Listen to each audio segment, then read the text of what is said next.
What's up? What's up? What's up, ladies and gentlemen, boys and girls? This is another episode of the Purpose Pod, driving you forward with power and faith. I'm your host, Allen Levi Simmons. This is episode 40, 40, episode 40. Wow. Like I'm excited about today. Number one, because it's episode 40, and that means that we've had 40 episodes. I've had up to like 40 guests on my show. Some of them have been on multiple times. Two of my guests have been on before, and one of them haven't. But you guys have met Bryant, Blanton, and Victor Durrah. So like I want you guys to be sure that you're going to get pure, valuable content here today. And we're talking about tension, racial tension in America. And this is a valuable discussion that we all should have. And I'm going to bring my guys on. I do have a new guest, Isaiah Royal. He's a top competing wrestler. I watched one of his videos. It was just ridiculous because he was manhandling the guy. I was like, please just let him go, bro. Just let him go. But we have him on, and Coach Bryant Blanton actually has been in his life and in a part of his journey. So we have him on today as well to get a perspective from him. So I'm going to bring the fellas on. Let me bring on Victor, Bryant, and Isaiah. What up, fellas? What up? What up? What up? What's going on, brother? What's going on, Allen? Ain't nothing. Let me see. Isaiah, waiting on your screen to pull up. There it goes. Bam. Fellas. Man, well, first and foremost, I appreciate you guys for taking the time to be on the Purpose Pod today. Victor, I know you just got off from doing your own live and with Alan Smith. That was awesome and dope. You guys go check that out. Definitely go check that out. I was getting a lot from it. And I do have a lot of questions for you, even though I'm not in Spartanburg. So we're going to talk about that. And Bryant Blanton, we go back to Somerville high school days playing football, man. This guy is like Tim Tebow on steroids and maybe a little John Travolta in there as well. I'm just playing. So he got a little dance in him. And Isaiah Royal, like, dude, I'm so glad that we have you on here because, I want to hear about your journey. I definitely want to hear about your journey. I might have to bring you back to actually highlight your journey and, what you have gone through as an athlete.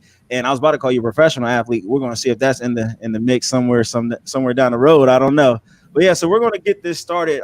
You guys know that, right now, the country has been going through its own tit for tat for, racism. And then we have our president, and then we have, a lot of noise going on. I just want to ask you guys individually first, what has like this moment been for you, Victor? What has this moment been for you, with the cops, and Black unarmed civilians, with the state of the government, society? What has this been like, especially COVID too? What has all of this been like for you? Right. So first of all, I just want to say, as I speak from my personal and lived experiences. I don't speak for all Black people. I don't speak for our community as a whole. I can only speak from my lived experiences. So I just want to start by saying that I speak for myself personally. But for me, this has been a lived experience that has been our everyday life. This isn't anything new, Alan. We've seen cops shooting down African Americans for a while now. And this is only the things that are being highlighted now simply because we have social media. So it's one of those things that, for a while, people were just, I would say, numb to. It was something that was happening over and over and over again, and the media would publicize it. I think this time for us, it was different because we had two pandemics going on. We had the viral pandemic, and then you have the social pandemic. So the viral pandemic has us through COVID-19 allowed for each and every one of us to actually sit down and pay attention to what's going on in the world. There was no going back to business as usual, as I explained in my my talk earlier. People had to really sit down and see it over and over and over again. Yeah. So it was just being highlighted at a loud vibration this time, because you had to deal with it. Mm-hmm. And I hate that George Floyd lost his life, Mm-hmm. but I also hope that America, our communities, African Americans and whites especially, Mm-hmm. don't let this last killing be in vain. And I Yeah. say that What do you mean? What do you mean by like let that last killing be in vain? Like, what do you mean by that? yes. So we have opportunity here because we have spaces where this dialogue is happening, right? And Mm-hmm. you open up every paper, every community is having some type of unity rally. Mm-hmm. Folks are giving it at enormous amounts to NAACP. More folks Right. are being open to having dialogue and saying, "Hey, we got it wrong." People are Mm-hmm. listening. Tim Tebow Jr. here, he's online with us talking about it. So, Yeah. my whole thing is that it's one thing to have dialogue, but it's Mm-hmm. another thing to take action and switch the narrative and change Yeah. hearts and really be empathetic to what's been going on for centuries. This isn't anything new. And that's why I say I hope that we don't take this as just another killing that's been in vain. I hope that Mm-hmm. his killing means something this time. I hope that we take action and really say and challenge ourselves to say, hey, we need to really listen because Yeah. things can get really bad out here. And Mm-hmm. and let's just continue and pray that people just loot and not shoot, Yeah. and really take revenge, because I will say that folks are getting tired. I'm getting tired, Mm-hmm. Mm-hmm. and I will say that this has been eye opening to a lot of folks that thought they had allies. Also, Yeah. Yeah. that and it's been alarming for the folks who have went quiet. So it's been something that I've had a lived experience with forever. Mm-hmm. But also, it's been an eye-opening experience, and I'm going to do everything that I can to challenge folks on the other side of the table, Yeah. to challenge allies to speak and use their voice boldly, Mm-hmm. and I'm going to use my voice to speak against racists. Mm-hmm. So that's kind of where I'm at with it, Alan, and that's Yeah. my personal life experience. Okay. Awesome. I appreciate that. Thank you for that. And Absolutely.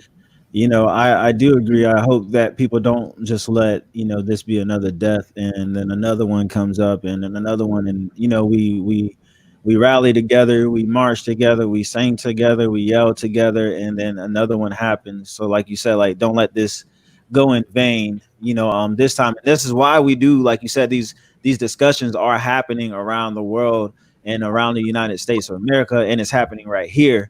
So, I'm glad you shared that piece. Bryant Blanton, you just heard Victor Durrah speak, and I want to hear from you on your side, and then we could mesh things together afterwards. We can talk on each other's points afterwards, but I just want to hear from your side, like, how has this been for you? What has come to your mind? And just express yourself. You have the right to express yourself right now too. Well, I appreciate it. First things first, I've been in touch with Isaiah. His when Victor hopped on, that seemed to Yeah. overload whatever he's got going on his end. He's having a little trouble reconnecting. He's continuing to try, but just know Okay. that I want to Yeah. kind of speak for Yeah. him in that Whenever. regard because he's getting. Yeah, Go ahead. whenever I see him, I see him like trying to get on, but I don't see his video. So whenever I see his video, I'll pull him back on. Gotcha. Okay, I just want to make sure y'all were aware that he's not just disregarding us or whatever. He had some technical issues, but anyway, so to get back on track, no, I agree with a whole lot of what Victor had today, and I think it's frustrating from my side because I'm, as Victor said, he's speaking from his experience, and he can only speak to what he knows, through his own experience, through what he's seen and his own wisdom, and not necessarily word of mouth of what you see and hear on the news or whatever. But I'm Right. I'm kind of in the same boat. So everything I'm seeing and hearing is positive, at least in regards to, this is a tragedy. This is something that should not have happened. And so the fact that I feel like for the most part, everyone can agree up to that point. So boom, there's common ground. There's something we can build on. Now, what's the next step? What's the next way of viewing it? It's frustrating again, because I think with just the animosity and sometimes like we've alluded to, races can butt heads on things. And it's frustrating when you and I briefly spoke yesterday. I actually called you about a different topic altogether. And we just kind of led into this a bit. But one thing that I think is key, and I think this is a big point that it kind of gets overlooked, and obviously it exists because it starts off overlooked. But I think a lot of times we end up having both sides are not having the same argument. They're not having the same discussion. This side is talking these points, and this side is responding with these points, but that's not the same discussion. It's not the same argument. And it's very hard to come up with any kind of progress or any kind of solution if the two sides of the table aren't speaking in like terms and they're not speaking on the same topics. And that's frustrating for me to see, because it's these barriers and obstacles and stepping stones are just multiplied tenfold in a situation like this. And while there's tragic loss of life, some of the responding hate and violence and destruction is frustrating to witness, but it's frustrating because, from my side, and this is speaking more from my experience and those who I speak to and those who I know personally, we agree a whole more than I think it seems. And that to me is one of the bigger frustrations, is I think we're on the same page as a country a lot more than you would imagine by watching the news. So and like, I know you referenced our conversation yesterday with perspective, and we were talking about perspective. So for you, you feel like, there's a whole lot of talking going on, and there's different points, and everyone's arguing different perspectives, and no one's really on the same page. Or do you feel like for Black people, it's like, hey, this is unjust. We agree that this is unjust. And then there's another argument that comes up, but is it confusing you? Like, what do you feel like? Do you feel like you're confused about what the argument is, or what the fight is for? No, I think the argument is pretty clear, but I think again, I feel like, and I was not necessarily referring to this specific example, although this is sort of the most recent event, but in general, I've noticed that the two sides will often, one side, this is the problem, the other side, well, what about this problem, or vice versa, you end up not having the same discussion. Well, Bryant, I think what would make it easier is if you give a practical example of what you're saying. Yeah, I'm trying to think of a good one, but I think, between changing the argument, that's another example of maybe the two sides having different arguments. And a good example of that is a lot of times you see an example like this, there's a killing, whatever, and then somebody typically from the white side of the table might say, well, what about black on black crime? Well,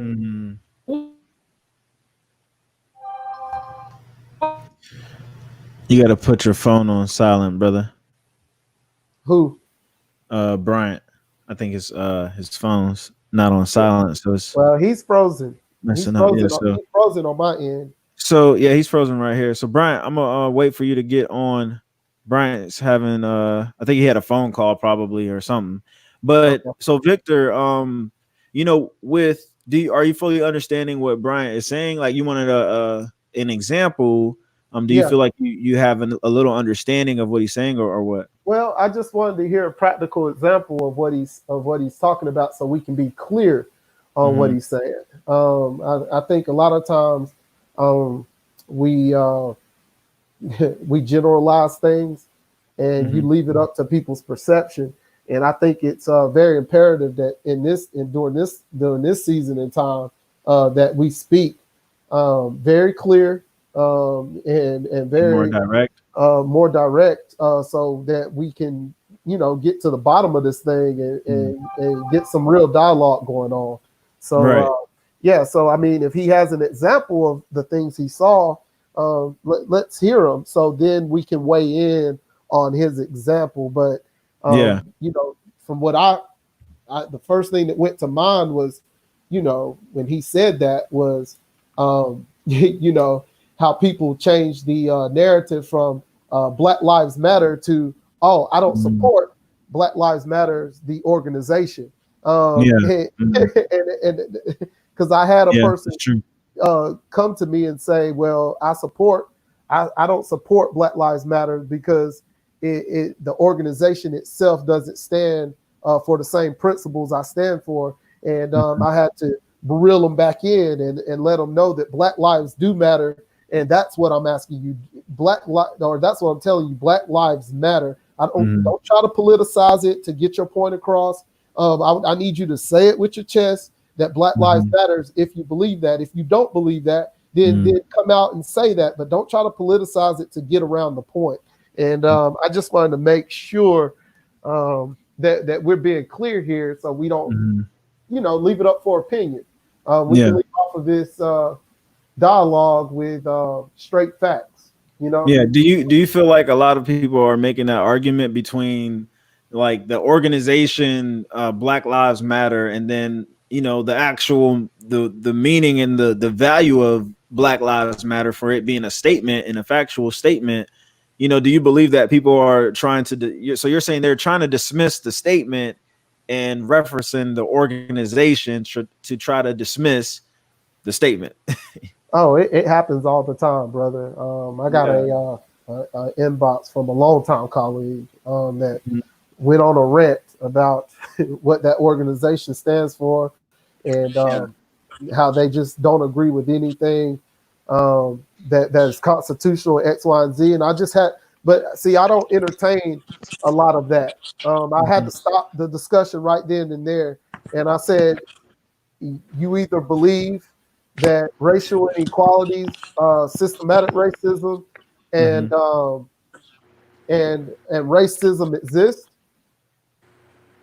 and you're gonna stand up for it, or either you don't. I don't want to beat around the bush with you. I don't want to try to justify why Black Lives Matter. You understand what I'm saying when I say Black Lives Matters. Quit trying to jump to the organizational cause and politicize what the statement is. The statement is Black lives do matter. Right. So and very factual statements. So could you go back to before you got cut off, Victor was asking you for an example, right? Yeah. So in the meantime, I've been scrambling, just trying to get back on. I had to switch game plans and hop on the phone. But one of the quickest, easiest ones I could think of offhand, off the top of my head was, like if one of these issues comes up and somebody says, well, what about black on black crime? And well, what about it? That's not what we're talking about. Let's have this discussion. You know what I'm saying? And it's hard to gain any ground in any discussion if both sides don't want to have the same discussion and discuss problems and solutions with that particular issue.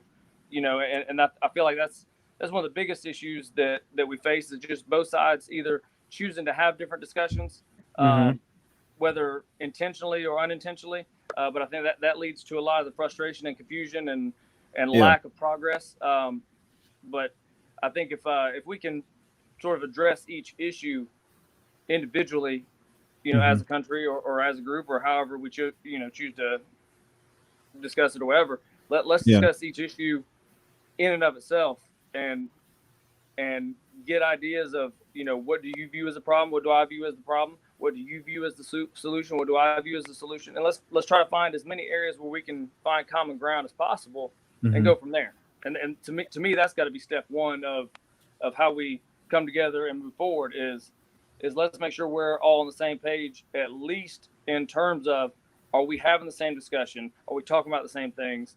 And then we start to discuss how we feel about these things and what we view as the problems and the solutions of those things, et cetera.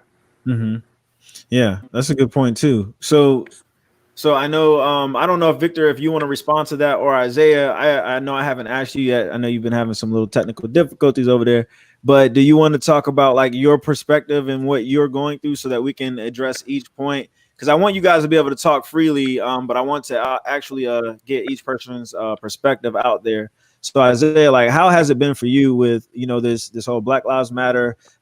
Victor has been talking about the movement attached from the actual statement, and how that's being attacked. The actual statement is being attacked because of the movement. Bryant saying that he wants to have a clear understanding of what's happening right now. He wants to be on the same page and hear one point each. So how is it for you? Do you understand what's going on? Is it affecting you? What's it been like for you? Uh, I would say the whole like thing about the whole Black Lives Matter movement. The thing that frustrates me the most is when people are always like, "Oh, all lives matter." You know what I mean? And I feel like they're just saying that just so they won't have to say Black Lives Matter. And honestly, I feel like most people who say all lives, well, I believe that all lives matter, but all lives can't matter until Black Lives Matter. You know what I mean? Mm-hmm. And I feel like they're just saying that just to avoid to say Black Lives Matter or whatever. So that's what my problem is with most people who say that. Yeah.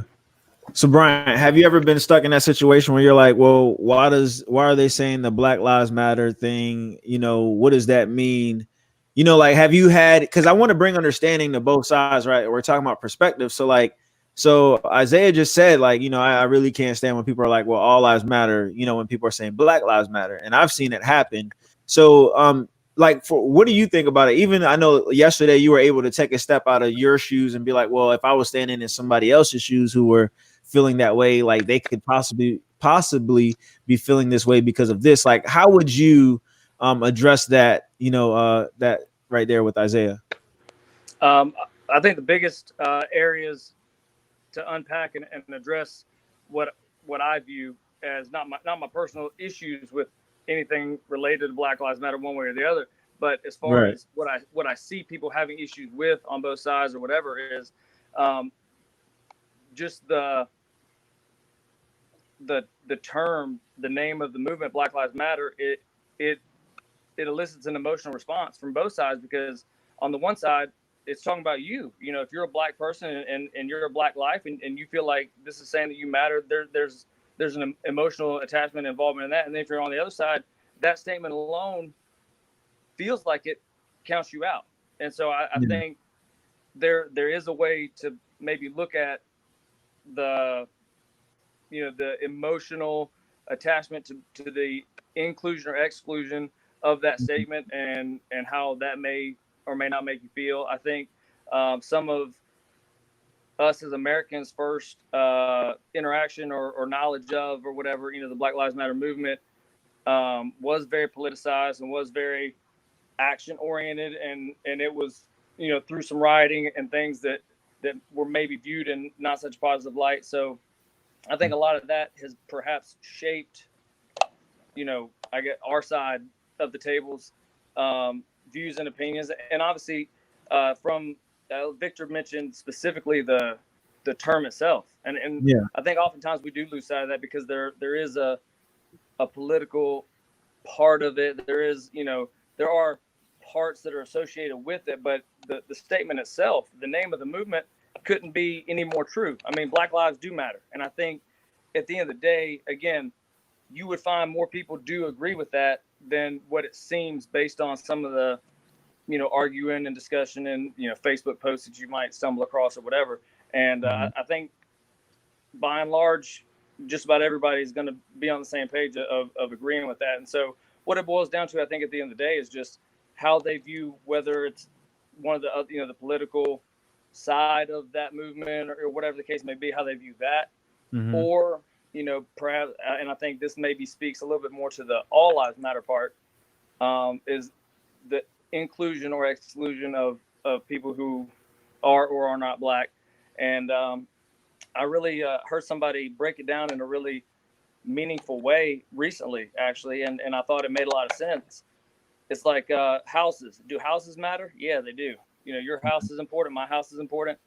But if we're next door neighbors and my house is on fire and your house is not, and the fire department shows up and they spray mine a little bit, but then they spray yours a little bit, and then they spray mine a little bit, and they spray yours a little bit, and they're wasting a lot of water and time and resources spraying your house. That's fine. Yeah, all houses do matter, but mine matters more now because it's on fire. And when I heard that, that makes a lot of sense. Like, all lives do matter, but Black lives matter more right now until we put out this fire. And I that's something that kind of stuck with me, because I think it's easy, like I said, it's easy to get caught up in an emotional opinion, even if your logic and reason really identifies with one side. Emotion plays a big role in how you view things as well. And I think it's important to keep in mind that the movement is not saying Black lives are the only lives that matter. It's saying Black lives matter too. Like, don't just focus on y'all. Like, we're important too. And we're all created equal. So it's not even that they also kind of matter. It's like they matter as much. And that's, again, I think it gets lost on some people because of whatever initial response, probably emotional to some degree, they had when they were first introduced to the Black Lives Matter movement. And it's been going for several years now. And I think it's when somebody creates their initial first impression, they may allow themselves to snowball farther and farther away from getting back on track or seeing the truth, or at least, if nothing else, at least seeing the good in something that they've initially been turned off of, and trying to find the good and the truth involved in whatever it may be. Yeah. So, and thank you for sharing that. Thank you for sharing that, Brian. So Victor, do you have a response for that, or is there something you don't understand, or do you want to ask him? No, I'll give it to Brian. It's going to be difficult, for him to have this conversation and kind of not say the wrong thing and trying to say the right thing. And I will say this, is that a lot of people don't understand, and I'm not here to try to educate them. I'm not here to try to even prove nothing today. Black lives do matter. But I think you just have to look at the fact that it is sad that we even have to say that. And you really have to look at the root that caused us to say and cry out that Black lives matter. And I think that's the piece that people automatically forget. It's not like we just came out of nowhere with this term. This term has meaning because of an action that caused a reaction. And the fact that we even having to say during this day and time that Black lives matter, and we have to cry it out, and then have to explain it to people when we say it is sad. So I'm real particular about what I give my energy to. Either you accept it or you don't. You can't really explain to me why you don't accept it. That means that you've just chosen to ignore the root cause of how we got here. You either chose to ignore that Black lives matter, or you've just chosen to have any empathy for the cause itself. If you say this, I believe that Black lives matters. I believe in Black lives matter, but I don't believe in the organization. I can accept that. But if you say I don't believe in Black lives matter because I don't believe in the organization, I can't accept that. Just move on. And I'm not here to explain. I'm not here to explain that to you. And this is nothing against Brian. Brian, you had a great point with the house example. I'm glad it got through to you, and I'm glad you were willing to be open-minded to listen to it. Yeah, I am too, man. And when me and Bryant were talking yesterday, and just hearing his side, I was like, man, Bryant, I'm about to stick you in a den with like 3 Black guys. You bringing on an extra Black guy? He had it. He was like, hey, I got one of my guys. I was like, okay, you want to bring him on? He's like, yeah. So I was like, okay, cool. So like he's here, and I really do value you being here. Like, I didn't want to be the one like answering questions, and I'm not saying that you guys are the spokesman for your race Like you're not Bryant isn't the spokesman for the white guys and the white people, and you aren't the spokesman for the black people, and neither am I. I just really want to highlight the experiences that we're having right now because a lot of us are having different conversations in our homes, Right. and the conversations are real. Like Victor was saying, like, Bryant, you might feel more reserved. You have to be reserved right now because of like, like society says, oh, if you're having a conversation with black people, don't, say or do certain things or whatever it is. But, the important thing is in this conversation is for all of us is that we have to go, to the uncomfortable for the sake of those watching. Because, there are people who really are upset with the movement of Black Lives Matter. Like they're really upset. Like they're like ready to go kill some black people because they're upset. And it sounds crazy, but it's true. And then there's other people who just don't get it. They just don't understand what the big fuss is all about. And then that, like Victor was saying, it means that the past is not being acknowledged, because of what black people have endured in America. So since I said that, I told Bryant yesterday, I was like, certain things that people do in homes, like with implicit biases and other things, like my hey Brian, I was about to talk about what I was about to talk about. That I was about to be like, I don't want to say who, but I'll say I know a person. No, let me stop. My mom used to be like, "Don't bring those white girls in my house," and it wasn't like a sign of racism. It was just more like, "Don't bring trouble." And Brian, you said that like maybe it was more so like, "Don't bring no trouble around my house," and that's exactly what it was. So black people have said certain things in our homes, and I'm sure white people have too. Like, "Don't you go around that corner," or whatever it was, because of the opposite race and because of what culture has set as normal for us to do. So I wanted to ask Victor, like, what do you feel like as a black man, what has it been like for you? Do you feel like you've had to shift your personality or change who you were because of who you are as a black person in a certain environment, or has it been like easy for you? Have you coasted through life and never faced any systematic racism? No, I faced systematic racism my whole life. Yeah. Yeah, I mean, from the time when we were in school, I mean, from my elementary years, systematic racism is there. I heard somebody say the other day, it was a statement by Kareem Abdul-Jabbar. It's like racism is like dust. You can't see it, but you know it's there. And then when you shine light, you can see the dust particles, right? But you got to shine some light on it to see it. And that's how systematic racism works. I mean, I've been going through that my whole life, from the time of staying in government housing, and all the way to trying to find a job and maneuver that network, and building social capital. Being sought out just in the nonprofit professional for specific jobs that only African Americans generally do in the nonprofit field, program management and counseling or youth development counselor or things like that had never been considered for the CEO position and things like that. I mean, even if you look at the racial equity report, it'll tell you that in some case I've probably fell short here too.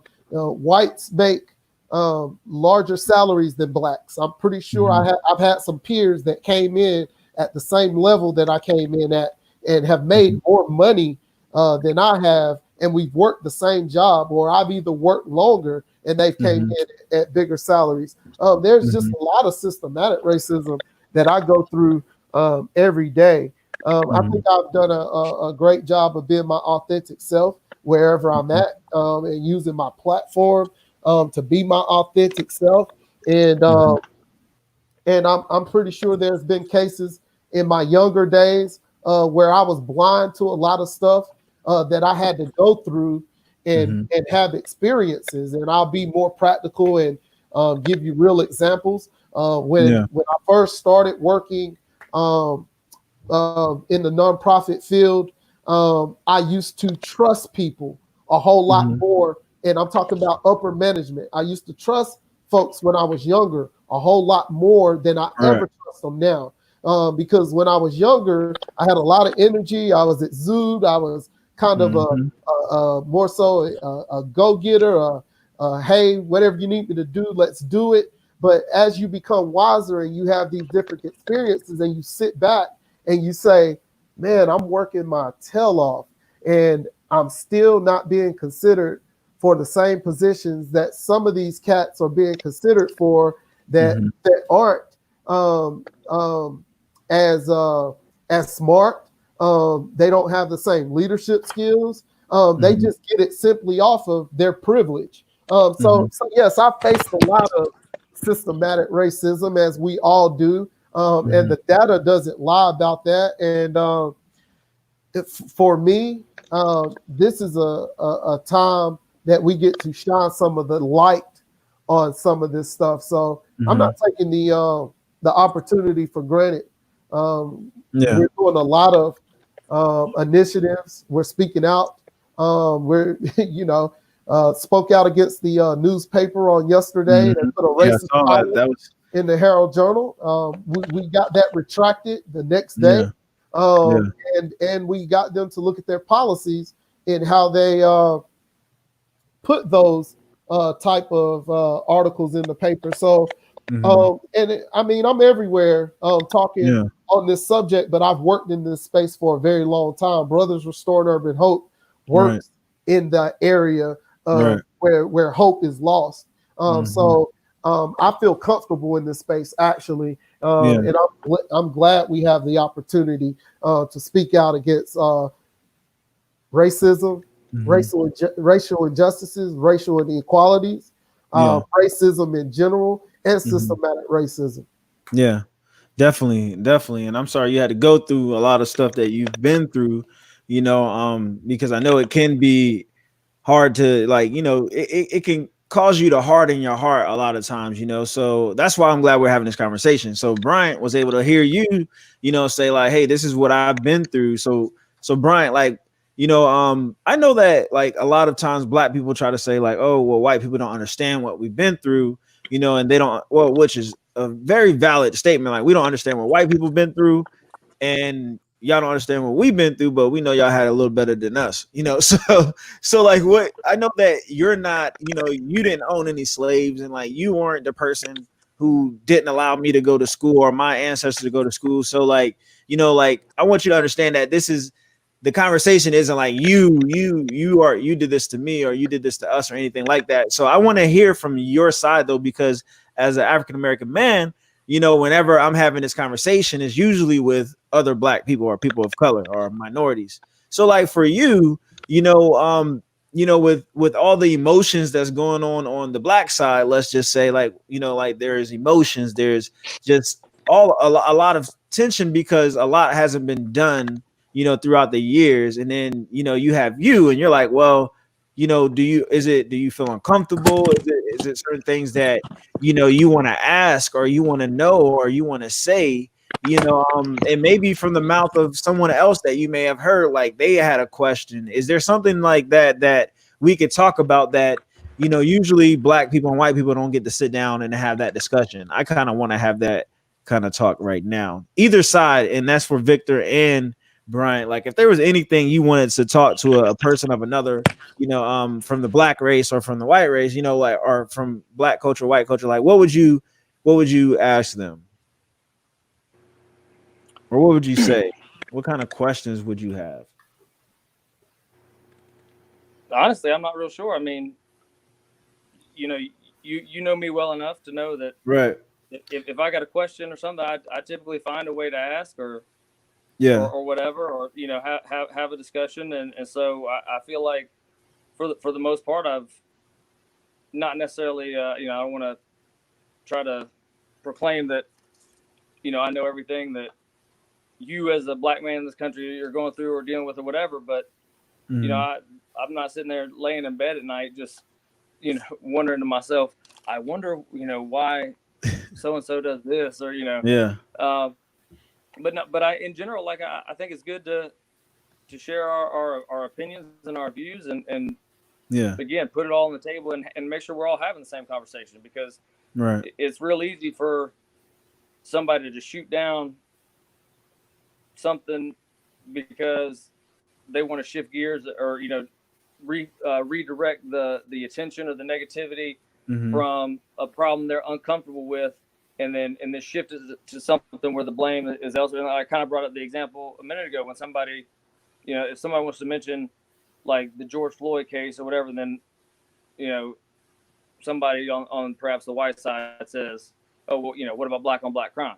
Well, what about it? You don't shift the blame to a different problem, Right. that is by definition black on black, somebody black being at fault. Like, let's address the issue now where there's a white person at fault, and let's figure out what we need to do about it. And again, I know I've kind of gone back to that example, but I think it's important to make sure that indeed we are having the same discussion, so that we can figure out what the solution is.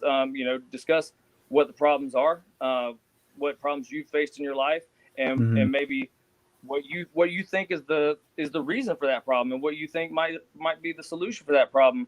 I think it's easy for us to, Victor discussed times that he's been, overlooked for that raise, that next promotion, that step up, whatever, that next position. And I'm sitting here thinking, like, man, you're singing the story of my last 5 years. I've seen guys right above me coming in and out, and I'm sitting here, and I think it can be easy at times to look at a common problem, or racism is a huge issue, and it's something that it can. I don't want to say that's the easy excuse or whatever, but at the same time, I'm not a black guy, and I've had a similar situation, a similar experience, and there's clearly a different reason, because I'm not a black guy. So do we maybe share a similar reasoning, or do we just have a similar circumstance that has two different reasons? And I think that's what stuff like this is good for. It helps break it down. I mean, I think mine is largely due to convenience of position. Like, if I get promoted to another spot at the conclusion of a search, like, okay, this is an open job, who are we going to hire for it? And ultimately, after, people come and go, interviews, applications, all that stuff, a long drawn out process. And ultimately they decide, okay, let's give it to this guy. Well, then they got to turn around and do the whole process again to replace me. And so is convenience, am I a victim of convenience? Possibly, I don't know, but I'm just kind of spitballing examples here, because I feel like we've kind of loosened up and opened it up a little bit. But that's kind of Brian, and I think that's a great comment. But here's the thing. Me and you might have the same issues, and we might go through the same things. But I guess what I'm going back to is that if me and you had the same stories, right? But the statistics nationwide were the same. It showed that not 50% of black people don't get the job, and 50% of white people don't get the job. Then it would be equal for us to say, well, you don't have an argument, Victor, because this is happening to 50% of us and 50% of y'all. But what I'm telling you is that nationally, there is data that says that 90% of white people are going to get that job versus that 10% of blacks. And so I'm not arguing situational circumstances. I'm arguing that I'm not even arguing. I'm just saying that statistically, it's proven fact that this is an issue amongst black people across the border. You know what I'm saying? So, like, yeah, and I think that's where we get mixed up, because the person would look at it and say, well, I didn't get the job either. You know what I'm saying? But about 15 of your other brothers did, and 15 of my other brothers didn't. And that's where the points come in. Does that make sense, Bryant? Or no, it makes perfect sense. But I think it's tough for us. It's tough for us to dive too deep into any one specific example without having hard numbers to compare. Because I have them though. Give or take. I mean, I'll share the racial equity report with you, and I'll just tag it into the comment line. So this isn't what I'm making up. These are facts. Mm-hmm. No, and I'm not debating whether I don't think you're making anything up, but I just think put it in the comments. Facts Okay, and I see it. Can be relative to. I mean, if there's 14% or 13% of the nation's black, and you say 10% of them are getting the job, that's a close enough data point that, But again, I'm interested to check this out because I want to be more knowledgeable, and I'm not trying to speak ignorant. And that's where it starts. That's where it starts. Right? No, absolutely. Yeah. And again, I don't think you're making up numbers. I think you're speaking facts. But I just want to my curiosity is, do these facts, do they line up a different way than maybe how you see them, or how maybe they've been presented, or am I understanding my facts correctly? Things like that. So I am interested to check that out, if that makes sense. I don't think you're making anything up. And no, I don't think you're accusing me, but I think you, just like a lot of other folks, if you've never had the lived experience, it could come off to you as purely something that just happened or by chance or whatever. But a systematic racism is a real thing, and there's a lot of studies. There's a lot of historical data from years back that'll help you understand even the area that you live in. It'll just help you understand the facts that you can't argue with. And even if you see the facts in front of you, you have to say, well, what bias have I played in it unintentionally or intentionally in this? Because if you don't even acknowledge that it's an issue, you could be playing a bias into the situation because you just chose not to acknowledge it or don't know enough about it. I mean, it almost happened here. If I didn't have any facts, it would be like, well, he don't really have facts for that. You know what I mean? So, I mean, I think it's important that folks really look at the hard data and the narratives. The narratives back up the data back up the narratives. And these are real narratives. We didn't just get here for just coming up with stuff. Yeah, and I believe that's important for for what's going on right now, and it's for the narrative, like for white people to understand the storyline, like to understand fully. Because I mean, growing up in Somerville, Somerville Elementary School, DuBose Middle School, and then Somerville High, like I never had an African American studies class. So like I didn't, the history that I learned, we went to the Battery, we went to like some like slave plantations, and like that was that. And everything I learned in school was Martin Luther King, and Rosa Parks, so even I myself as a black person, I'm miseducated, or I have not been educated, like my white brothers or my white sisters, like they may not have been educated. A lot of African Americans haven't been educated on their history. So I believe that a lot of the issues are stemming from people not knowing, like when you know somebody, like you have a respect for them, right? You have like a certain level of respect for them. And what our white community, our white brothers and sisters in America know about us mainly is that we were slaves and that we were segregated, and then, that, so everything that the American white person knows about the black person, mainly just on the basic line, on their day-to-day thinking about black people, is just like, oh, they came from, this, that right there, so I feel like that right there is the number one reason why it may be hard for people to communicate, because the past is kind of being like left out, so Victor and I could be saying, hey, let's talk about Black Lives Matter, but when we're talking about Black Lives Matter, we're talking about from today on back, and like, let's talk about all of it. And I feel like a lot of our white brothers and sisters, they're talking about like Black Lives Matter, we get it, let's talk about like right now, and get you guys like up and at them. But like we have a whole couple of hundred years of like stuff that we got to get figured out as a country, so but that's just my 2 cents on that right there. I know one thing that I want to know from the both of you is like, what do you want to see happen next? Like, what is next? Like, what does your next look like? And I'll get to the comments in a second, ladies and gentlemen. So either of you can answer, Brian or Victor. What do you think needs to happen, next for between race? I'm not even talking about the government, politics, nothing between white people and black people, and I'm including everybody else in between. So I don't want Hispanic people to hit me up after the show like you didn't mention us, and the Asian friends like, no, you didn't hit me up. Everybody in between and all the blacks and white people, like, what is next for us as a country?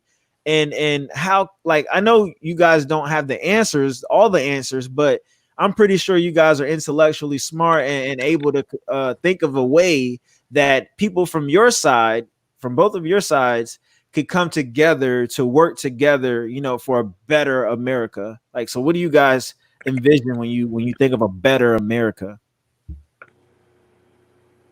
I'll let you go ahead, bro. Yeah, but for me personally, I mean, I don't know what would be next. I have no idea what the next step is from here, because I think things are all over the place right now. But when I look outward, to the future and kind of like where do I hope we get to? I just hope we get to a point where people are individually free to express themselves. And I mean, shoot, if I know I don't have to worry about. I get up, I get my kids ready for school, I drop them off, I go to work, I go to the store, I do what I need to do, and I don't think about the color of my skin or the color of the lady ringing me up or the color of, the guy who cut me off in traffic or, whatever the case may be. I just go about my day to day, not worrying about race. And the thing that really is, I guess, maybe most empathetic just to the situation, of all the police brutality and racism in and of itself is just sort of the thing that I keep hearing at different ways of saying it, but people kind of keep alluding to that same thing, is just not being able to walk out your front door without having to be concerned about the fact that you're a black man in America or an Asian in America or a Hispanic man in America, whatever the case may be. And I guess my idea of where we need to get to is a place where everybody can walk out the front door and feel the way I know I feel. And I don't know what's next. And I don't necessarily know what's going to take to get there, because I already feel like that. So maybe that's kind of copping out. And I apologize if that's not a deep enough response. No, that's cool. I mean, because it's not like something you weren't pondering like, what is it that we need in this country? And Bryant, that right there actually goes with the problem, in a way, because it's easy, for white people to be passive about what's going on, and it could seem like a bunch of ruckus outside, but it really is organized. It could seem like a lot is going on, but I do feel like it is organized. And I wanted to ask Victor to speak on that. Like, if like what like, so when you say it's a lot is happening, it's all over the place, Victor, do you feel like the same way, or do you feel like the message is getting missed there as well? I will say that racism is big, tall, and ugly. And racism, it dates so far back, and it's years and years and years of oppression, and it's going to take two pieces, but it's going to be costly, and that's why people don't want to deal with it, because it's ending racism, and I think I know Martin Luther King Jr. said it best. He said genuine equality is going to be costly. And what he means by that is so much damage has been done, and so many hierarchies have been set on the backs of African Americans that it's going to cost a lot. And in order for it to change, it has to be two things. It has to be policy change, but it also has to be narrative change. But the issue is that it's going to be tough. and I'm just using Bryant as an example, not saying that he feels like this, but it's tough to ask a man on the other side of the table to say, man, I need you to really take a deep dive into racism and really try and fix it and really try to listen and really try and be empathetic and really use all the powers that be to fix it. You got to ask your question, what is in it for him? What is in it for him? He already has privilege. He already has heritage. He already has an opt out. He can opt out of this anytime he wants to because it's not his issue. He has nothing to gain. There's no opportunity cost in him opting in on it. Because can I say something right there real quick? Racism, and any move towards equality, it's a major cost associated with that, brother. It's deeper than just saying I'm sorry and it's fixed. You know, there's just a lot of things you got to go back to, and that's why it's just a big issue. But go ahead. No, I didn't mean to cut you off, Victor, either. But you like when you were just saying that, I was just thinking about how the conversation is usually missed at times with between black people and white people. On Bryant's side, he's just wondering, like, what do you guys want from us? Like, he doesn't have to, like you said, he doesn't miss out on anything. He could tap out right now and be like, all right, guys, y'all figure that Black Lives Matter stuff out on your own. I'm going home. And me and my wife, we were talking about that. Like, it's like saying, hey, you're making it. I need you to come back here and help me get to where you're at. And like we're asking a lot of our white brothers and sisters to do that, but that is actually the sacrifice that has to be made, because the fear is that white society will not advance if white society reaches back for black society. Because it will take a lot of sacrifice, to repair and restore and reestablish, a people. And I feel like the fear is to really just call it what it is and say, hey, we have to pay attention to the black community. And in America, that's kind of abstract. That's kind of like, ooh, wait a second, because America has never really, and I say this as a veteran, America has done, a lot of changes, and it has, black people are free right now. We're not running around in shackles, physically, but we're free right now. So I think a lot of white people are like, look, guys, you guys are no longer on boats. You're no longer on plantations. You're no longer fighting for rights to go to school. You're no longer doing all this stuff.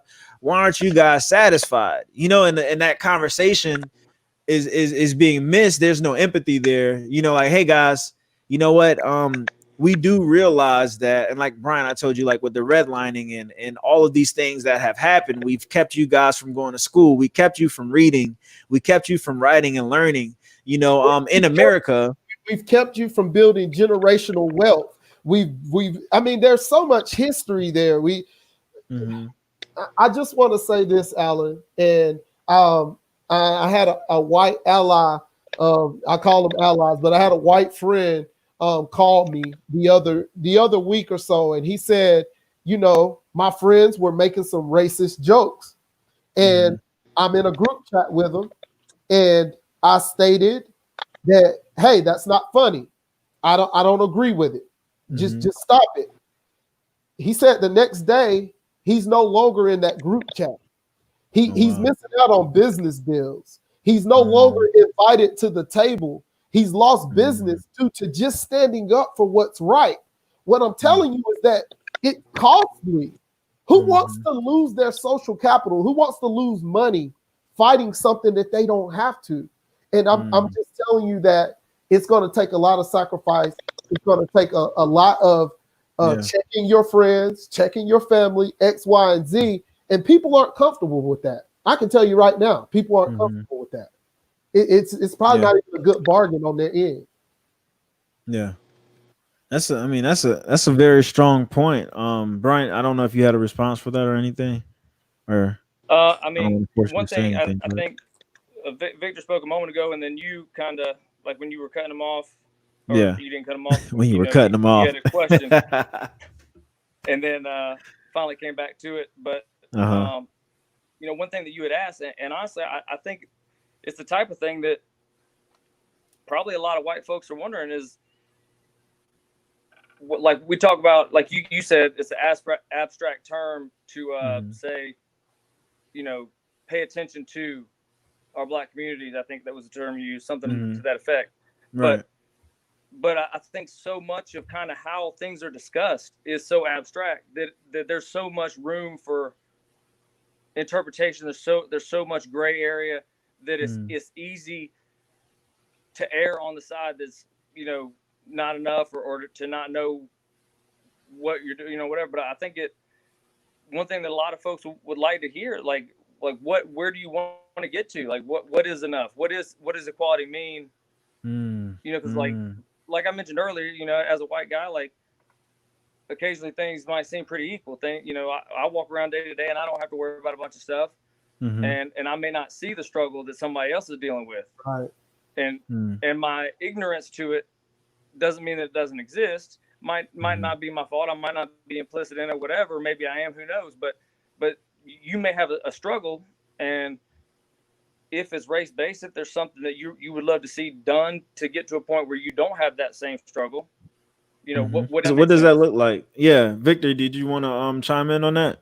Well, I think he asked a good question. I think a lot of times folks get mixed up with equality and what we call equity. And right now, what I'm speaking on is we could talk about equality, but what I'm more so speaking on is equity. And equity is totally different from equality. Equity talks about how if you're in a race and you put me at the back of the finish line, but you put Bryant at the front of the finish line, and then you say, boom, race, and Bryant already has a head start. That's when we're talking about equity, and a lot of our folks are so far back, generational wealth, education, where we live at, where the lining of our neighborhoods are. It already sets us so far back, and the equity is so far off that it's just it's something that you don't really look at, because you say, well, it's equal. You have the right to go to the same school that my son goes to, but the equity is so far off, and you have to really acknowledge that. But that takes a little bit of digging. And that takes a little bit of data to see how far off it is, or you'll miss it because you're comparing apples to apples. I like that. That's a very good point. But I mean, and I appreciate all your comments because it's very informative, and it's certainly, you know, kind of giving me a glimpse into some issues and give me a new way to look at some things. But you really kind of beat around the bush there and didn't answer anything. Like, what does it look like for you to have equity then? I mean, maybe my question was off. Maybe I use the term equality, but at what point, what does it look like, you know, for the equity to be the same? You know, like what does America look like for you to be saying, sweet, everything is how I want it to be? Absolutely. No, that makes sense. That's kind of what I was asking before. That's a fair question. But I think it's to have the same rights as you, to not be gunned. I think it's not to be gunned down by police officers and then police officers get away with it. I think it's to go in a store and be able to not be looked at as somebody that is coming in to rob the store. I think it's just walking down the street and being able to feel comfortable in neighborhoods, especially if I paid for it.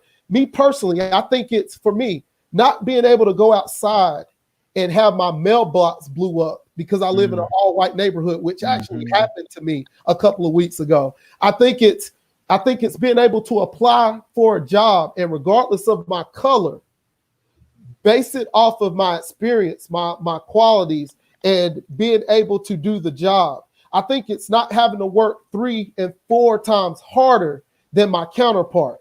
I think it's being looking at data and seeing it being equal across the whole race or somewhat similar. I think when you look at all of those things that we have to go through, then you can actually say, well, man, you know, I can see he wants to wake up and have a normal, equitable, and a life that seems to be equal to his counterparts across the board. And I can go on and on, but I mean that's where I stand with it. To answer your question, I appreciate that answer because, and I think one thing is important for anybody watching, and obviously I think we're pretty well aware because we highlighted at the beginning. You're speaking more for yourself. You're not the voice of the entire black race or black community. Absolutely. And obviously same for me. But I think it's I think it would be key to make sure that like white, black, Hispanic, top to bottom, A to Z, left to right, everybody kind of understanding what equality means in terms of basic equality, like we've talked about earlier, and then equity, as you mentioned, and right. But I think I think some of this goes back to kind of what I mentioned earlier. Make sure we're all having the same conversation, because if we're not talking the same things, if we're not all working towards the same goal, right? There's a lot to be said there, and like you said, like narratives have to be changed, just like the data has to be changed, and vice versa. And one is going to lead to the other, and the other is going to lead back to that, and vice versa. And like I am just as disappointed with bad cops doing bad work. You know what I'm saying? Like if you hire a plumber and he does a bad job, the only problem is you get a leak. You know what I'm saying? You hire a bad cop and he does a bad job, and your brother don't come home. Right. And that's somebody who might be just bad at his job, or somebody who might have, some kind of evil in him, some kind of negative animosity toward a group of people or an individual or whatever. And I think it's important to realize that we as a country are against that. We just got to find a way to. We got to find a way to as a group, as a community, whatever it may be better at weeding that out from the start. Right. Because it's just as frustrating for me when a white cop kills a black person as anything else, because we got loss of innocent life here that's unneeded, unjust, unnecessary. And that's a tragedy no matter what color you are. When a fellow American citizen, a fellow, somebody that, regardless of their color, that dude might have gotten up and gone to the same job I got, or who knows? Right. It may not be some rich dude, some poor dude, black dude, white dude, who knows? This guy's probably got several things in common with me, no matter what color he is. So that's the bulk of the tragedy. But then along with it, as a white guy, I realize that I'm going to get to experience some backlash for it, even though I'm disagreeing as well. And that's where. Well, that's what things get a little frustrating. So I would love for us as a country, and however you want to view it, community, getting things to where if you're going to sign up to do a job, we expect you to do a good job. And if you don't do a good job, handle that as you would handle a plumber who does a bad job. Right. And like if something bad happens, if a cop does a bad job and shoots somebody when they shouldn't, I wish we could all just view it the same. As like, hey, you're a bad cop, you did a bad job, and you're gonna punish get you for that. Punished in however fashion is necessary, and move on as a country, because that means that we've at least in that example, that would mean that we've at least eliminated a lot of the negativity. Obviously it's a negative situation, but we've eliminated some of the negative ulterior motives, I guess you could say, from leading to things like that. And to me, that's a big part of the problem. It's like, old buddy, George Floyd. Old buddy had him in a chokehold for 8 minutes. Now, is the chokehold the same as shooting somebody? No. But what kind of point are you trying to prove where you can't get handcuffs on somebody in 8 minutes? Like, you get a chokehold on somebody, get handcuffs on them, and be done with it in 20 seconds. Why is that lasting 8 minutes? Right. You know what I'm saying? Like, At what point? At what point do we have to realize I'm crossing the line, and this line is either because I'm not a great person or not a great cop or both. Yeah. And either way, you're wrong. And that's we got to get to the part where we know it's because he just ain't a good cop. And until we get to that point, people are going to be fearing for their lives. People are going to be afraid to interact with police. Police are going to be afraid to interact with certain suspects or have certain encounters. And I think those heightened tensions are going to continue to lead to certain problems. And until we get to the point where there is equality and equity across the board, so that we can have these interactions and discussions and situations go down without race being assumed as the reason, it's going to be tough until we get to that point. Yeah. So Victor, I want to let you go, and then I want to go ahead and address what people have been saying on here. Right. But go ahead and say what you were going to say. No, I think when people get to this point, and I want y'all to kind of look at this situation. If you go to a pond, right, and it's filled with fish, right, and you go to the pond and you see one fish or two fish kind of dried up on the pond and they're dead, right? You're going to say, oh man, those two poor fish didn't make it, right? You're going to be like, you're going to keep fishing. But if you came to the pond and there was 50,000 fish out the pond, what are you going to say? You're going to say something must be wrong with the water. Right, something must be wrong with the water. So what I'm saying is that a lot of times people look at these situations, and I just had to give a practical example. They say, well, it's okay. Victor, it's okay. It's just, you didn't make it. It's okay. Pat on the back, pull your bootstrap up. You know what I'm saying? Like, get back out there. You're just a weak fish. But it's 50,000 fish that aren't making it in this pond. So it's the environment, and that's what the data tells. And I can give the narratives all day, but people don't really respect the narrative. So you have to point out the data with it for them to bring both sides together. But I think when people start accepting what's reality and having conversations like this with the data in front of them to help them get back on gear and get out their feelings and their opinions and stay factual, and I think we can really start to move the needle a little bit. And I really believe that. Yeah, I believe that as well. And I'm like on both sides, like for everyone to have the facts and stop throwing emotions and feelings, because that's when things start happening. And I don't know, like if you guys are going through this, but I'm trying to understand, like with the Black Lives Matter movement, you have the looters and protesters, right? So I know like that has caused a lot of confusion and even disagreements between white and blacks, just about those who are looting and rioting. And I just wanted to say right now on social media that there are certain people who go out there looting, and they go out there just to loot. They're not even about the cause or anything like that. And you can look it up online, and the news will show you that a lot of those people were not out there protesting.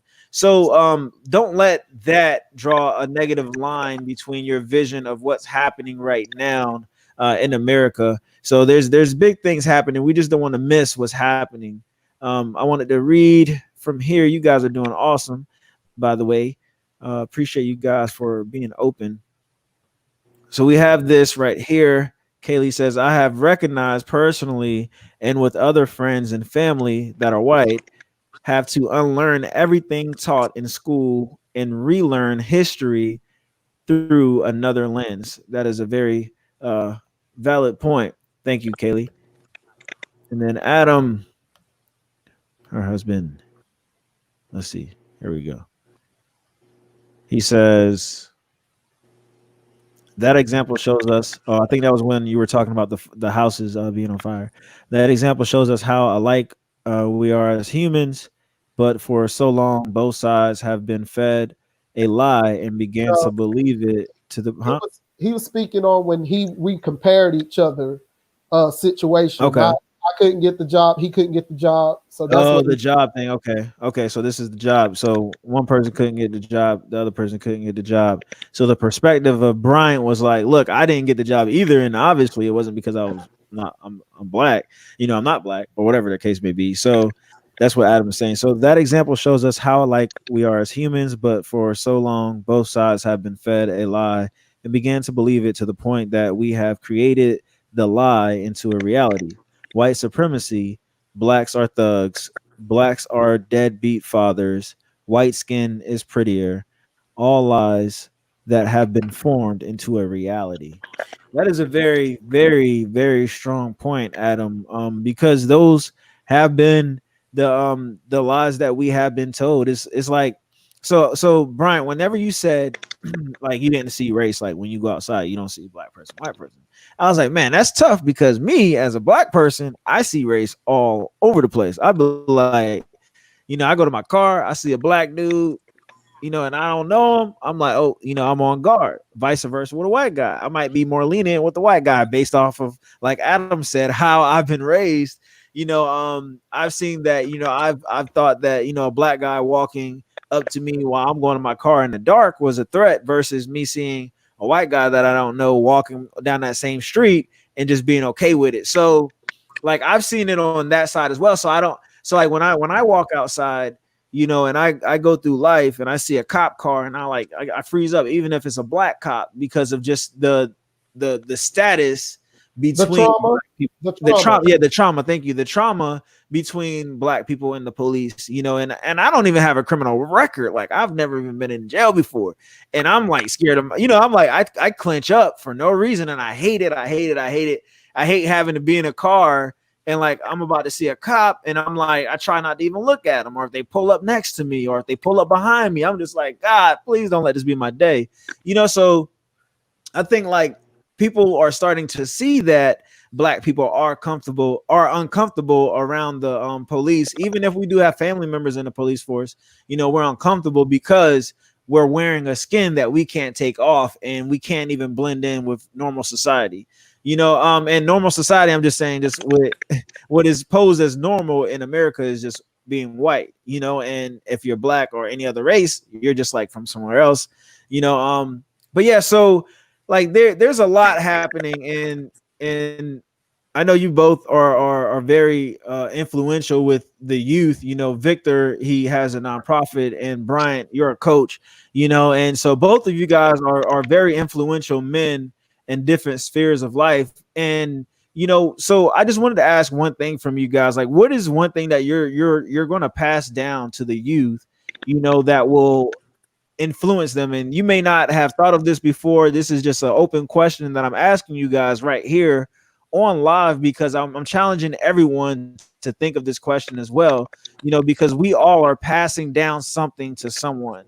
We're teaching them something. So if I'm teaching my nephew or my nieces to be afraid of white men, or to think white men are this, or vice versa about black people, that's wrong. So what are we going to do? What are you guys going to do as men to influence the youth around you to ensure that they are prepared for a better world, or better leaders for a better world?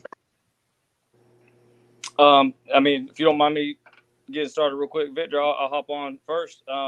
As a coach, it's easy. One of the biggest things that you get to do on a daily basis is prepare all the men you're with, you know, whatever race, color, creed they are. You get to prepare them every day for whatever the competition, Saturday football, if we're talking about football, or whatever the next competition is, wrestling wise, whatever. You get to prepare each and every one of them to count on another man who may very well be another color, another race, another religion, what have you. And I think that's one of the strongest ways to break down barriers and build a level of trust and empathy and compassion with somebody is when your livelihood, your well-being, your success depends on him. And he could easily hang you out to dry, but he doesn't.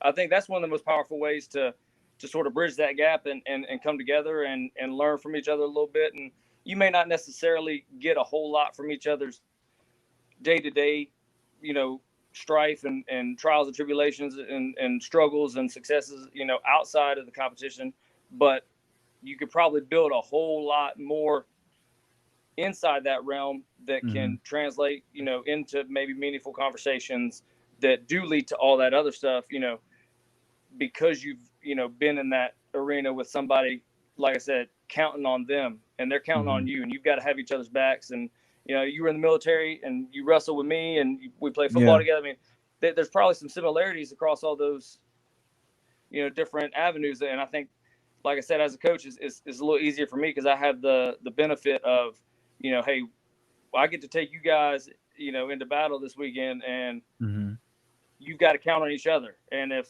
so-and-so wants to hold a grudge against this guy, we all suffer. So we know that for a while, we're going to have to put that aside. And the moment you do, and the moment you step out on the court, field, mat, whatever the case may be, the moment you step out there and you do put it aside for a minute, that's instant compassion, empathy that you're sort of banking. You're sort of putting a deposit out there, because when you get off the field, that grudge is going to be a little less severe. You're going to have that's going to bridge a little bit of a gap. And, and then maybe something small maybe happened on Monday at practice, and by Tuesday it's a little better. Whatever. In the wrestling room, you're beating the heck out of each other, and like, this dude might be your backup, and he wears you out one day. You got to come back the next day knowing he made you a little better. Maybe he gave you a little wake up call, whatever, but he did his job. And now you got to show up and you got to make sure he don't take your spot. You got to come back. Like, he's doing his job, but iron sharpens iron. And as long as we're able to kind of continue having teams and competition, as friendly competition and the fellowship that comes with, high school football, college wrestling, whatever the case may be, as long as we're able to continue having those sort of positive influences culturally as a country, I think we'll, at least if nothing else, keep ourselves from devolving into, anything worse. And I know that's not necessarily a positive outlook, but if nothing else, it does open up the door for bridges to be built, barriers to be broken down, gaps to be crossed, and fences to be mended, or whatever, how you're going to look at it, hatches to be buried. So that's kind of my answer, and I know I kind of rambled a bit, but No, it's that's easy good for me. Definitely. That's definitely good. And hold on, before I get to Victor, and we're gonna close soon. I don't want to keep you guys all night. I know Victor, I know y'all got families and stuff. So Kaylee says, Bryant, could you get the teams together outside of team settings to build those genuine relationships with the kids?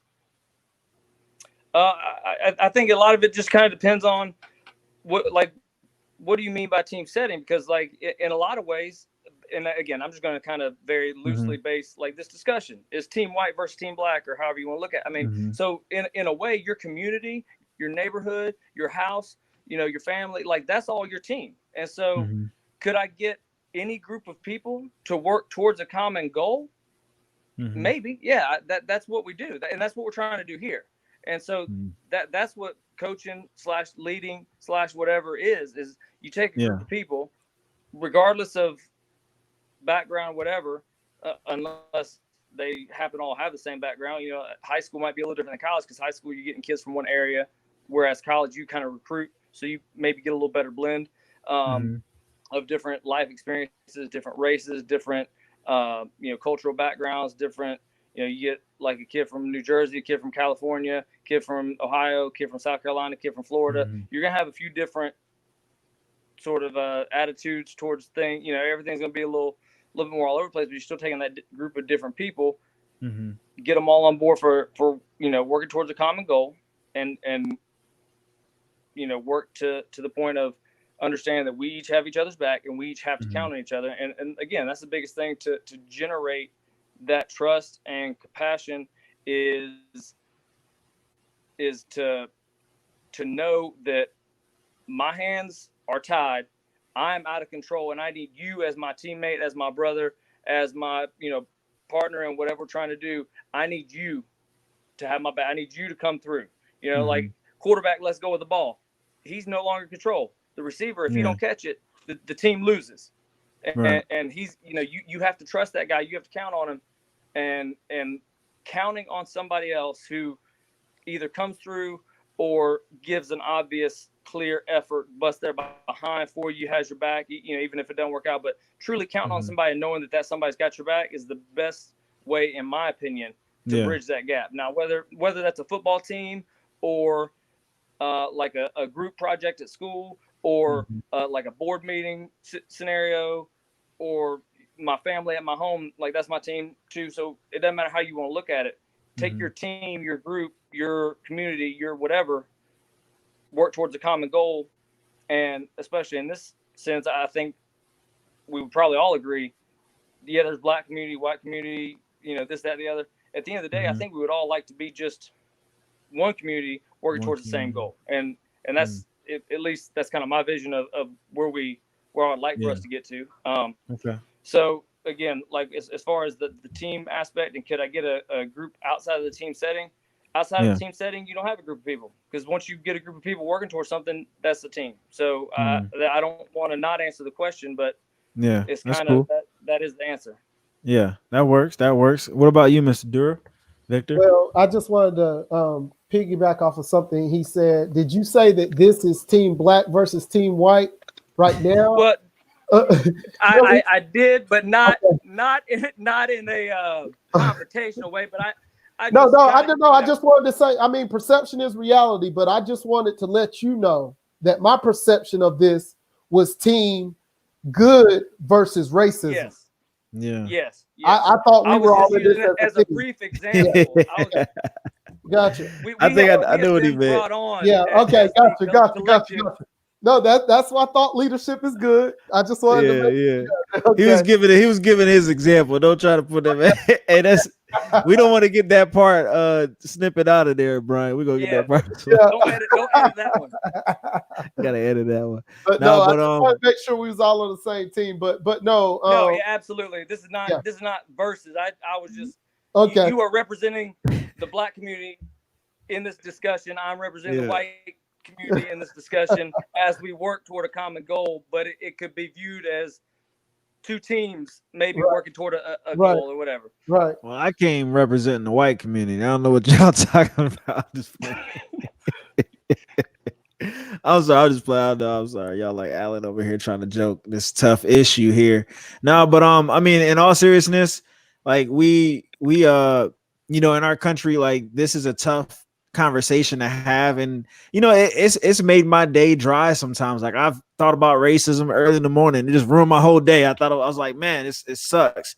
What's going on right now, but I'm excited because people are talking about it like they never have before. Back in the day, like you said earlier, Victor, like it's on social media. It's like you can see it now, and I believe that more people are seeing it.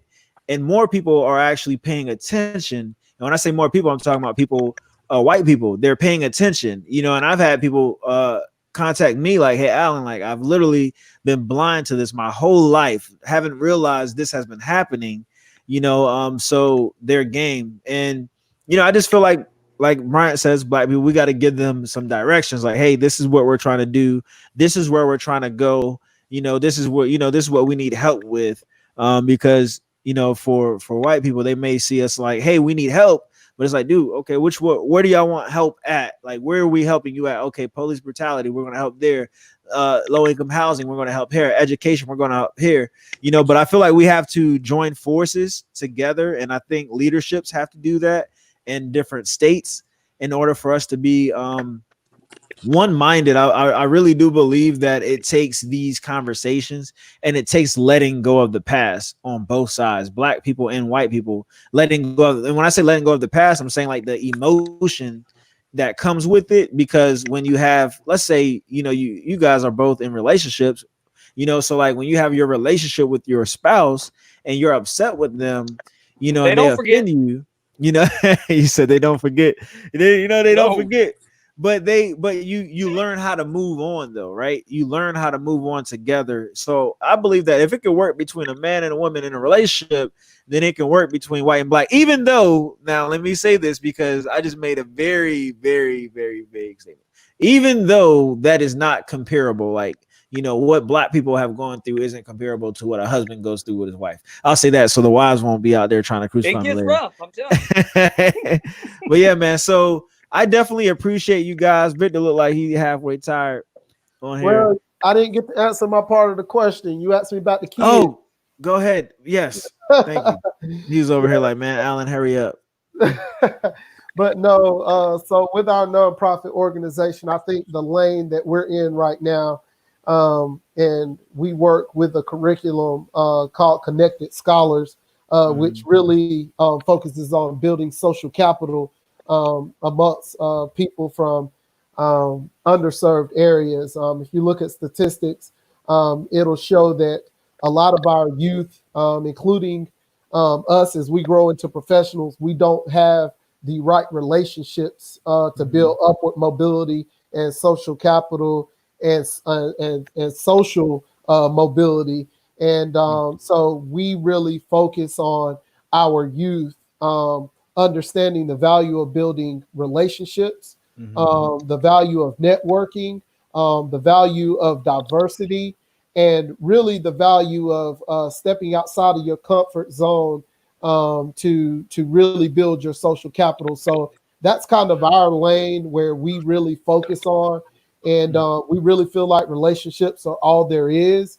But a lot of times we just don't have the relationships to get in boardrooms, to get in political areas, to really affect change. And so we want to educate our youth young to understand how all that works and how they can improve their social capital. Yeah. Yeah. And like, so with your organization, with your nonprofit organization, with Bruh Mentor, you know, how have you guys been interacting, or how have you been engaged from white people? Like, have you guys been supported? I know, like, I'm asking you that question because I've seen the support from other people from other races. So I wanted to ask that because Bruh Mentor isn't just like supported by black people, it's supported by all people. So I just wanted to ask you that, like, how has it been for your organization right now? Yeah, so the organization is well accepted across Spartanburg County in different platforms, businesses, organizations, foundations, schools, DJJ, colleges, because we don't just help African American kids, we help all kids from underserved areas.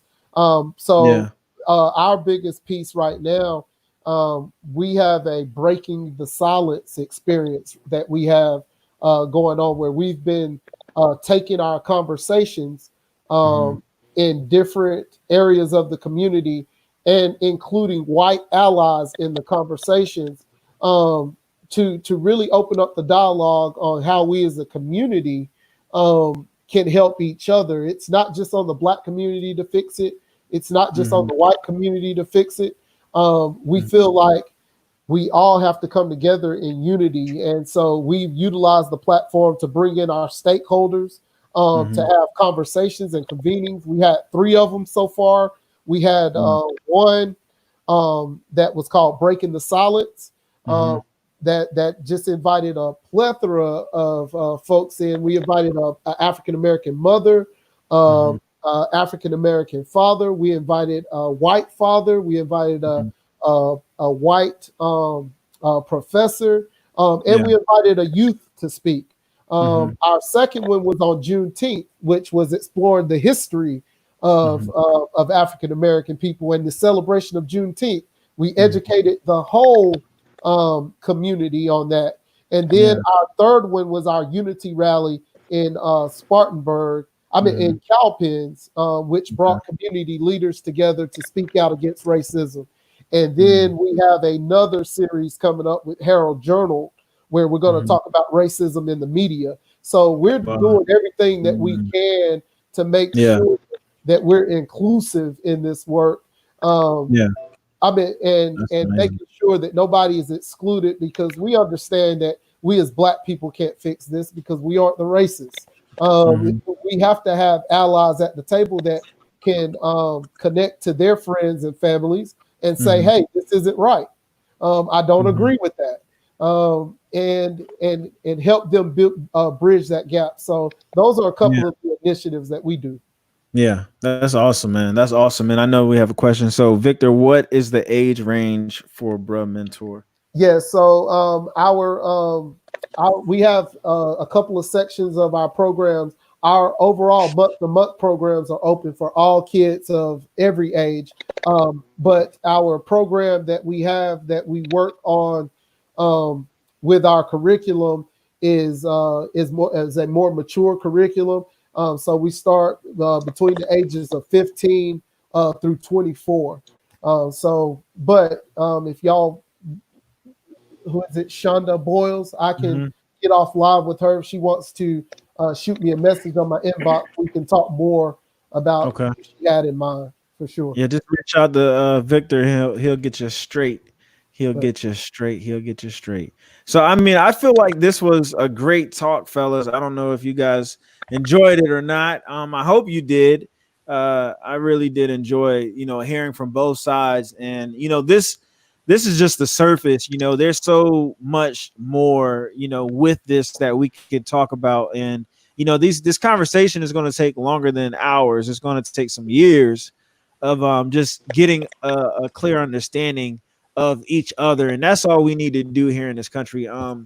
So if you guys have any closing statements, closing words that you guys want to say before I give my closing statements, I am welcoming you to do so right now.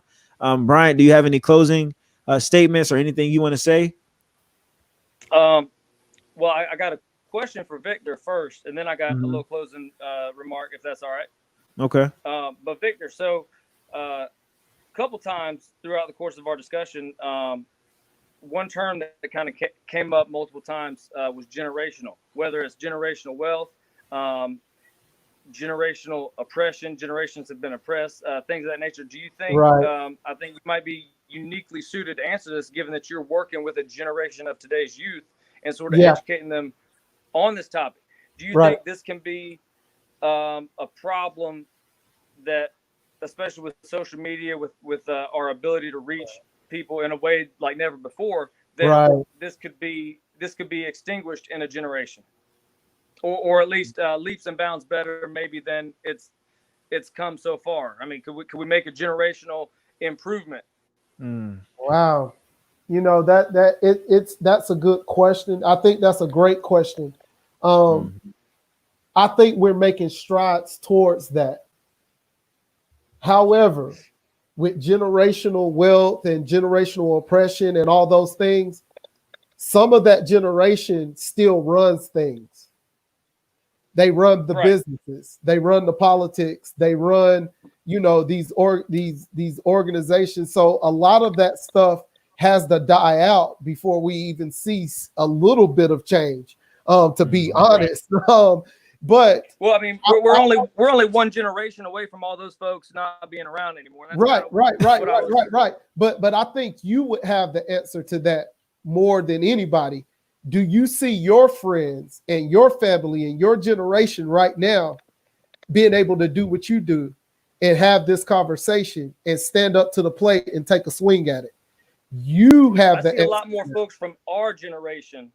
Okay. The three of us, we're pretty similar in age, and that's what makes me hopeful. Okay, good. Our generation and below is maybe on a different wavelength than maybe some prior generations. I mean, if you're telling me that's what you see amongst your friends and family around you, then that's awesome. If you feel like they would come on this show and take the same stance as you, hey, I think that's awesome. Yeah. He started laughing. He's like, "No, I know, Uncle Tommy. Uncle Tommy, well, man, Uncle Tommy, a wild man." I'm just playing. No, right. But no, I mean, I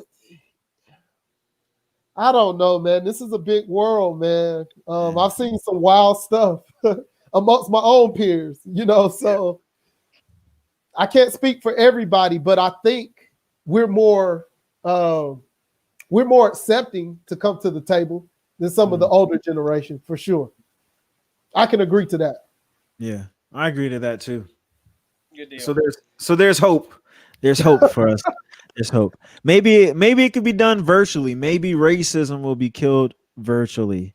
You know, How many people can you get on one meeting? No, I'm just kidding. how many people can you stream live? But yeah, so like we've been on for an hour and 40. This has been my longest podcast, but this is a different podcast. And I wanted to make sure that we took our time for this. I wanted to dive in deeper, but you know, like the conversation, like you really got to take your time with these kind of conversations. You have to allow time for these things to build. So if you guys don't mind, actually, I would love to like bring you guys back on to dive deeper. Like I want to go deeper. Now you guys know you got to know each other a little bit, you know, and you got to get a comfort. Look, Bryant, my boy Bryant, like, yo, whoa, now, you know, y'all better have one more white guy on here without if I come on here. I'm gonna have to get a snorkel if we go in any deeper. Nah. Now you know what though? I do want to bring a female on as well. I think it'd be good to have a black guy, black girl, white guy, white girl. You know, I think it would be do that. good for you to bring an advocate in, man. An advocate. Yeah, a white advocate in, man. Somebody that speaks towards it, so that it's the same language, man. And they that speaks towards like the racism. Yeah, I think a racist person. No, I didn't say bring in a racist person. I said an advocate. An advocate is somebody on our side. Somebody we already got Bryant. No, Bryant's on our side. Brian is on our side, but Brian is not. He's not on the streets doing bang. I'm talking about somebody that's all the way in that thing. Oh, so you want somebody that's all the way in there. So Bryant just giving us the first date. He gave us the kiss. He ain't taking us home to mama yet. but no. Brian. I think Brian represents the everyday guy, and that's wanting to learn more. And it takes some courage and to get up and have this conversation, especially when it's 2 versus 1. So I want to thank you. I'm not on anybody's side. You always think you white. I get it. See, here we go. But Brian, I just want to say, thank you for jumping on, man. It's been a pleasure. Standing in the batter's box, man. A lot of people don't have the courage to do that, and I think it's awesome. Yeah, I'm gonna send Bryant an award. Don't deserve it. I'll just mess with you. Hey, look, I'm just still shocked that you invited another black guy on the podcast. That was my advocate. That was your advocate. Oh, he was my advocate. He was your advocate. But yeah, man. So, Brian, do you have anything going on that you want people to know about? Victor, I'm going to ask you the same thing. So if there's any shout outs you guys want to give, you can give them now is the time. Nothing new. No news.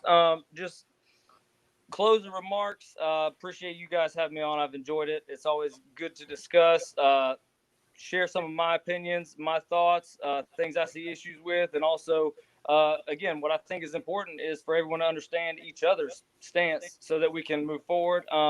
The one thing I'll say, and you kind of touched on this a minute ago when you were asking originally, do we have any other last remarks? And you mentioned understanding, and that's one thing that I've been thinking about, and I never got to bring it up, but understand each other and getting past that icebreaker level, getting past that first impression.